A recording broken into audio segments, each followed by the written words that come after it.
والسابقون الأولون من المهاجرين والأنصار والذين اتبعوهم بإحسان رضي الله عنهم ورضوا عنه وأعد لهم جنات تجري تحتها الأنهار خالدين فيها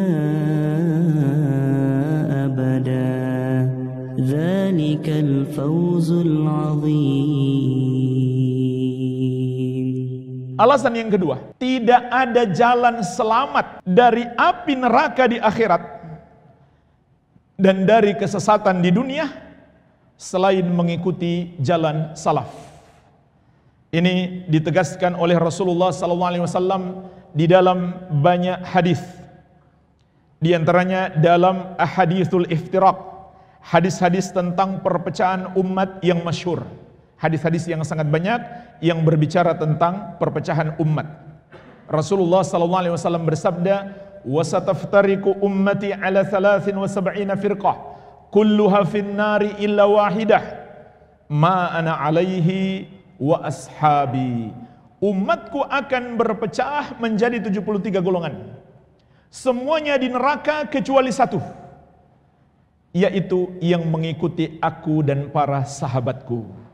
Oleh karena itu, golongan yang mengikuti generasi salaf itulah yang disebut golongan ahli sunnati wal jamaah, dan juga disebut al-firqatu an-najiyah, golongan yang selamat, berdasarkan hadis tentang perpecahan umat.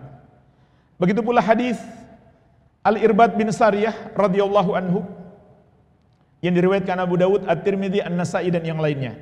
Rasulullah SAW mengingatkan kita akan munculnya perpecahan umat dan apa solusinya. Kata beliau, "Innahu man ya'ish minkum fasayara ikhtilafan katsira, fa'alaikum bisunnati wa sunnatil khulafa'ir rasyidin al-mahdiyyin min ba'di, tamassaku biha wa addu 'alaiha bin nawajidh." Sesungguhnya siapapun di antara kalian yang hidup sepeninggalku, dia akan menyaksikan banyak perselisihan.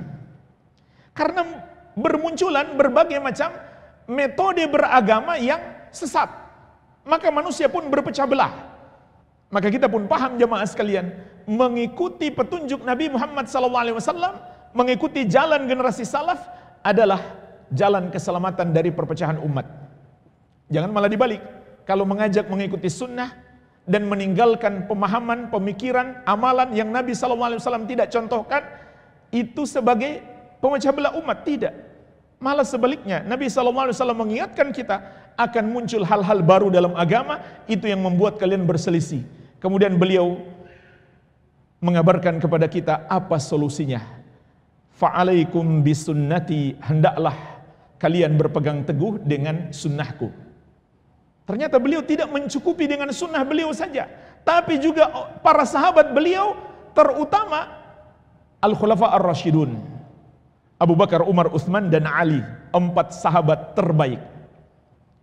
Wa sunnatil khulafa'ir rasyidin al-mahdiyyin min ba'di, dan berpegang teguhlah dengan sunnah para khulafa ar-rasyidin yang telah mendapatkan hidayah sepeninggalku. Tamassaku biha. Perhatikan jemaah sekalian, perintah mengikuti petunjuk Nabi dan sahabat ini.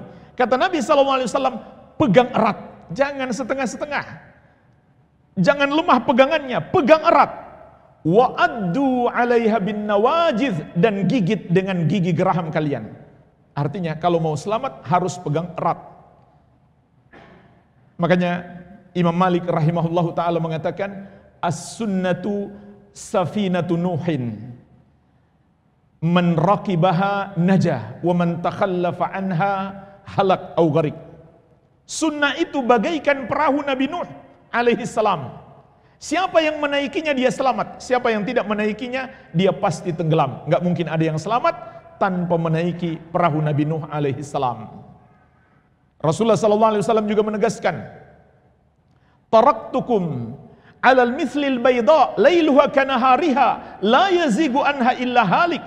Aku tinggalkan kalian di atas sesuatu yang putih bersih, malamnya bagaikan siangnya, saking jelasnya, agama yang beliau tinggalkan kepada kita, yang dipegang erat, dipahami dan diajarkan oleh para sahabat beliau kepada generasi berikutnya.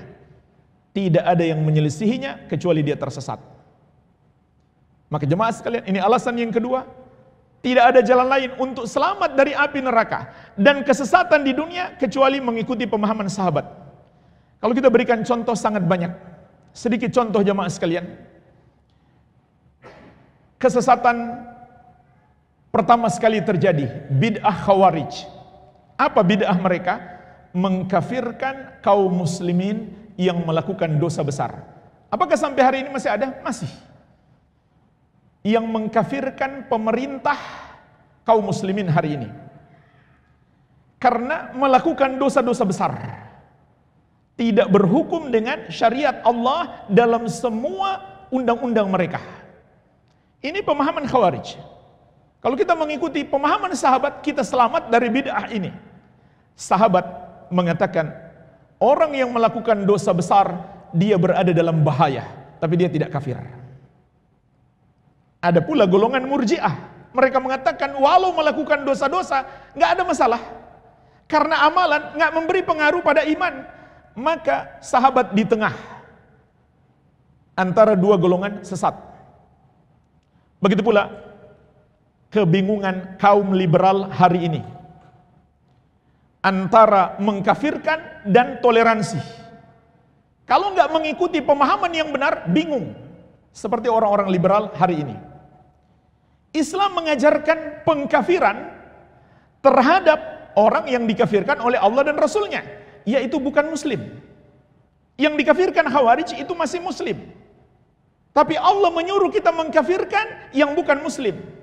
Tapi orang-orang liberal bingung, itu bertentangan dengan toleransi menurut mereka. Maka ajaran Islam mengkafirkan non-muslim mereka sebut intoleran. Kalau kita mengikuti jalan sahabat tidak begitu. Sahabat mengkafirkan Yahudi dan Nasrani misalkan. Bersamaan dengan itu, Yahudi dan Nasrani diberi hadiah oleh mereka. Para sahabat kalau menyembelih kambing, mereka suruh pembantunya kirimkan kepada tetangganya Yahudi, kirimkan kepada tetangganya Nasrani. Jadi ini dua hal nggak bertentangan. Menjalankan apa yang Allah perintahkan, meyakini mereka kafir, tapi kita bisa berbuat baik kepada mereka. Tapi ada syarat. Berbuat baik kepada mereka dua syarat. Pertama dalam hal duniawi,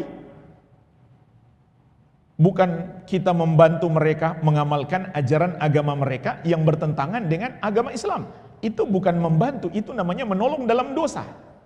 Yang kedua, dia tidak termasuk orang kafir yang memerangi Islam. Kalau dia memerangi Islam, maka sahabat jawaban mereka adalah jihad. Bukan dibalas dengan senyum kepadanya kalau dia memerangi Islam. Tapi kalau dia baik, sahabat pun baik kepadanya. Mereka memberi hadiah. Bahkan Rasulullah SAW berpesan banyak hadis untuk memuliakan tetangga. Untuk memuliakan tetangga, artinya memberikan kepada mereka yang mereka butuhkan. Mereka butuh makan, kita kasih makan, walaupun dia kafir. Jadi nggak bertentangan antara mengkafirkan mereka dan bertoleransi kepada mereka. Jangan kita bingung seperti orang-orang liberal hari ini. Kemudian jemaah sekalian, contoh lain dalam memahami sifat-sifat Allah Azza wa Jalla. Ada dua golongan yang bingung. Golongan yang pertama yang mengingkari sifat-sifat Allah. Di antara mereka mengingkari dalam bentuk menakwil. Contoh, Allah mengabarkan Allah di atas arsy, Ar-Rahman 'alal arsy istawa, Allah yang Maha Penyayang istiwa di atas arsy. Maka kalau kita perhatikan bagaimana sahabat beragama, tidak seorang sahabat pun yang menakwilkan sifat-sifat Allah. Silahkan buka buku tafsir manapun dengan riwayat yang sahih dari para sahabat. Contoh tafsir At-Tabari, tafsir Ibnu Katsir, tafsir Ibnu Ashur, dan lain-lain.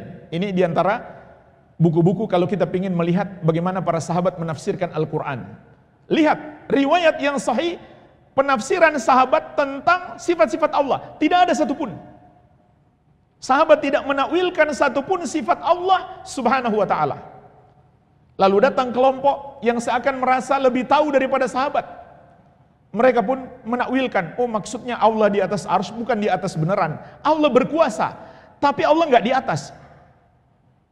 Jadi ini kesalahan mereka pertama. Lalu mereka buat kesalahan yang kedua. Kalau begitu Allah di mana? Sebagian mengatakan tidak di mana-mana, sebagian mengatakan di mana-mana. Jadi bingung. Kalau kita mengikuti pemahaman sahabat, selesai. Golongan yang kedua dalam sifat Allah yang mengimani sifat Allah tapi dia samakan dengan sifat makhluk. Ini juga salah. Karena Allah menegaskan, laisa kamitslihi syai'un wa huwas samiul basir. Tidak ada yang serupa dengan Allah dan dia maha mendengar lagi maha melihat. Simple. Praktis akidah Ahlus Sunnah, akidah sahabat. Imani seperti yang Allah katakan, tapi jangan samakan Allah dengan makhluk. Kita imani Allah di atas arsy, tapi jangan samakan seperti makhluk berada di atas singgasana. Contoh jemaah sekalian, saya berada di atas kursi. Kursi yang butuh saya atau saya yang butuh kursi? Saya yang butuh kursi. Jangan samakan Allah dengan kita. Allah di atas arsy, Allah tidak membutuhkan arsy sedikit pun. Bahkan kita nggak boleh juga mengatakan Allah menempel di arsy, karena Allah nggak bilang begitu. Di atas nggak berarti bermakna menempel. Maka jemaah sekalian, mereka mencoba memahami Allah dengan logika, dengan dikiaskan kepada keadaan manusia. Mereka mengatakan, kalau Allah di atas arsy, berarti menempel di arsy. Berarti Allah butuh kepada arsy. Berarti arsy itu lebih besar daripada Allah. Ini semua akal-akalan. Yang sahabat nggak pernah mengatakan itu. Kita ikuti saja seperti keyakinan sahabat. Sahabat nggak berkata, kita nggak berkata. Selamat kita. Apa yang dikatakan Al-Quran, apa yang dikatakan hadis, sami'na wa ata'na. Apa yang dipahami sahabat, itu yang kita ikuti. Jangan kita melampaui mereka. Nggak mungkin kita lebih pintar daripada mereka dalam memahami agama. Dan secara akal juga bisa dibantah sebenarnya. Tidak mesti sesuatu yang di atas membutuhkan yang di bawah. Buktinya banyak. Contohnya langit di atas bumi. Tapi langit sama sekali tidak membutuhkan bumi. Tidak ada tiang menyangga langit yang bisa kita lihat. Dan langit jauh lebih besar daripada bumi. Itu antara makhluk dengan makhluk. Bagaimana lagi antara Allah dengan makhluknya? Tentu tidak sama. Baik, dan masih banyak lagi jemaah sekalian, contoh-contoh yang lain. Kalau kita berpegang kepada metode sahabat, kita selamat dari kebingungan-kebingungan manusia dalam beragama. Masih banyak lagi contoh-contoh yang lain.